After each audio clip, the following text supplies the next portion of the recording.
Good afternoon. Joining us on the line now is Roy Stevens, aka Mr. Sloth. He's the host of the Sloth Investor podcast. His mission is to simplify investing for all. His book, The Sloth Investor, is an insightful beginner's guide to investing. Welcome to the show, Roy. Hi, good afternoon. It's great to join you this afternoon. It's great to have you with us. Thank you. So when did you get into investing? Can you remember how it started for you? Yeah, that's a great question. I guess for me, I actually grew up in a family of non-investors. I perish the thought. I was not someone who kind of had any particular interest in investing. The catalyst for me was actually my father-in-law. I guess around about my late 20s, around about 14, 15 years ago. Met my father-in-law, John, for the first time. And he started to speak to me about investing. And if I'm honest with you, I wasn't particularly interested that much.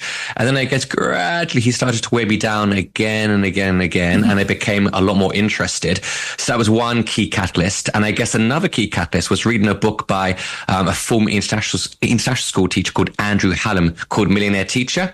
So it's after meeting John, I started to read a series of different books, and Millionaire Teacher by Andrew Hallam was another key book for me. So they're the two key influences for me. It's my father-in-law, John, and reading Millionaire Teacher by Andrew Hallam. Those are two key catalysts that got me interested in investing. Yeah. And I suppose once you're interested in it and you understand it, and I guess you're good at it, you're doing all right with it, it must be strange to kind of think and understand why everybody isn't into it. Yeah, I mean, someone actually asked me a similar question a few days ago, what kind of, compelled you to write a book? And, I use this phrase, accumulation of frustration. For me, it's just over the years, speaking to colleagues, speaking to friends, other family members that kind of, haven't started investing. And I just see a tremendous opportunity cost of people, earning income, not investing. So I just want to really, I think one of the things about investing, sadly, still in 2024 is that people still see it as a domain full of jargon, and they see it's very complex, and they think, it's a numbers game and you need to be good at maths. Well, in fact, that's very much not the case. So hence the slogan of my book, which is simplifying investing for all, like you mentioned before. So I just want to really, really emphasize the point that you don't need to have an IQ above 130 or need to have a degree in maths. Anyone can be an investor. And in fact, that's why in one of my early chapters, I talk about a teacher, a secretary, and a mechanic, and how those three ordinary people became extraordinary investors. Interesting. I think it's easy also for people to think that you need a bit of money to start with investing. It's all very well if you've got a pot of savings that you can dip into and start investing, but you're saying you don't need to have a lot of money to start with. Absolutely not. Little by little, I think, compound interest really reaps great reward, year after year after year. So yeah, I'd absolutely agree with that. You don't need to have a tremendous amount of money to begin with. Just start off little by little. Even my own son, I've got, a 9-year-old son and a 6-year-old girl. I'm starting to get him to gradually invest his money. So absolutely not. No, you don't need to kind of, have a large amount to begin with. Absolutely not. So where do you recommend people start then, if they're thinking, okay, other than getting your book, obviously, if people are thinking, okay, I want to give this a go, where would they start? So let me talk a little bit about my philosophy. So I fundamentally, I speak about the fact that, none of us have a crystal ball. I think every person in the world would like a crystal ball, to kind of look at the future, what's going to happen, so on and so forth. But my book is for those of us that don't have a crystal ball, i.e. all of us. And I talk about the fact that, a great approach, a great way to invest is to invest in low-fee, broadly diversified index funds. And I'm a firm advocate of someone called Jack Bogle. Jack Bogle is someone who founded a Vanguard investment company, sadly passed away around about 5 years ago now. But he had this great quote, this phrase, and it was, don't look for the needle in a haystack, own the haystack. And what that means is instead of looking for kind of, the great Facebook or Amazon app or the future or the great hot sector to invest in, whether it's tech or finance, whatever it may be, or even the best region to invest in, you can simply own the world. So, I have these 5 bedrock principles, simplicity, low fees, own the world, time, and headstrong. And of course, they spell sloth. And my third one is own the world. So what I simply mean by that is that, you can buy one fund, and by buying that one particular index fund, you get to own the world. You get to get exposure to the US, Canada, UK, Japan, Europe, South America, and so on and so forth, and companies from around the world. And the great thing about a fund like that is that it's allocated towards the percentage representation of the global stock market. So to kind of bring back the jargon a bit, what that means is, the US is around about 60 to 65% of the world's stock market. So when you buy a fund like that, you're getting about 60% exposure to US. A problem that many people in the UK make, a mistake that many people make, is that they overinvest in the home market. Whereas the UK stock market only accounts for around about 4% of the world's stock market. So again, when you buy that low fee, broadly diversified index fund, you're going to get about 4 to 5% exposure to UK. So yeah, that's, I'm a firm advocate of index funds. Okay, interesting. And when you say low fees, where do the fees come into it? Yeah, so low fees are critical because, and this is actually one of the paradoxes about investing. For me, why I really first became interested in investing is because it's so full of counterintuitive points. And we think about most domains of life. When we pay a high fee, we expect to get a superior service, but investing is different. So the high, if you pay high fees, they are going to compound it. They're going to take away from your overall return of your portfolio.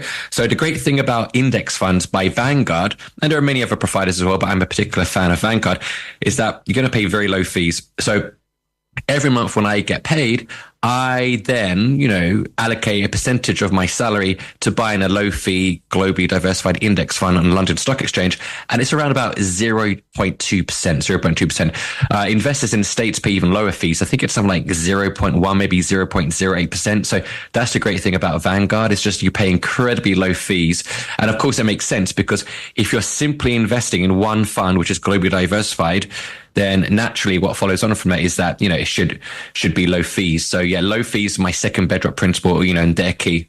So in terms of what specific things people are going to buy and invest in, how do people know where to start with that? When they're looking at all the numbers and all the company names, if you're starting small, it's unlikely that you'll be able to invest much, if at all, in a lot of the big name companies that you've heard of. Yeah. So what you can do is, depends where you are really. But for example, I'm a Brit, but I live in Hong Kong.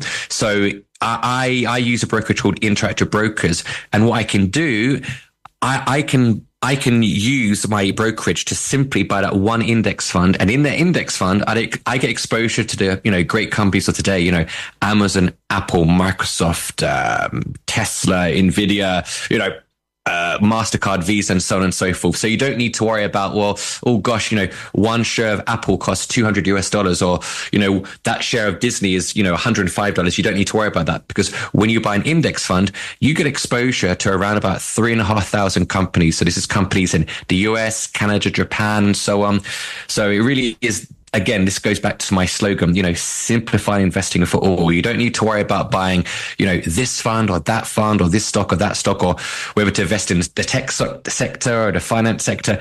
Just buy one fund and it gives you exposure to countries. It gives you exposure to the best companies in the world and those top sectors. So keeping it simple, again, don't look for the needle in a haystack, buy the haystack. So index investing, that's what we're talking. Absolutely. And have you ever had things go horribly wrong? I mean, in terms of how much you're investing each time, I guess that changes over the years and depending on all kinds of different things. Have you kind of taken too much of a risk before? In my early years, I actually perhaps... conversely to what I write about in my book, I was someone who I would tend to invest in individual stocks. And that was a mistake I made, an error I made because I thought, the FANG stocks, let's say, which was, Facebook, Amazon, Apple, Netflix, Google, and several others. I would invest typically in individual stocks, not so much index funds. And I made a mistake by getting my fingers burnt by thinking, I've had a bit of success with certain stocks, so I must be really good at this. So I'm going to buy some other individual stocks. And then the lesson I learned from that is that, I actually had quite a few individual stocks that went down.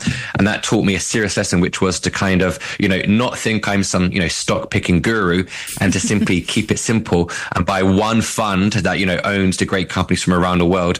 And that's the great thing about index funds as well is that there's this inherent relative predictability there, because the great thing about index funds is that it allows you to kind of sleep well at night. I call it the swan approach, sleep well at night. You can rest easy because knowing over time, the stock market, through all the ups and downs, generally it's gone up over time. So I make the point in the book that, when it goes down, the stock market can go down like an elevator, but then it does gradually move up again like a staircase. So yes, in my book, I stress the fact that yes, there are going to be years where the stock market does go down. There might be 2 or 3 years when you don't do so well, but generally over time, the stock market return, the return of the stock market, global stock market has been positive. So that's one point I emphasize again and again in my book. Yeah. And the $1 million question, how do you know when to sell? Do you kind of pre-program that in? So if it goes down to a certain point, then it's automatically going to sell, or do you need to keep an eye on it all the time?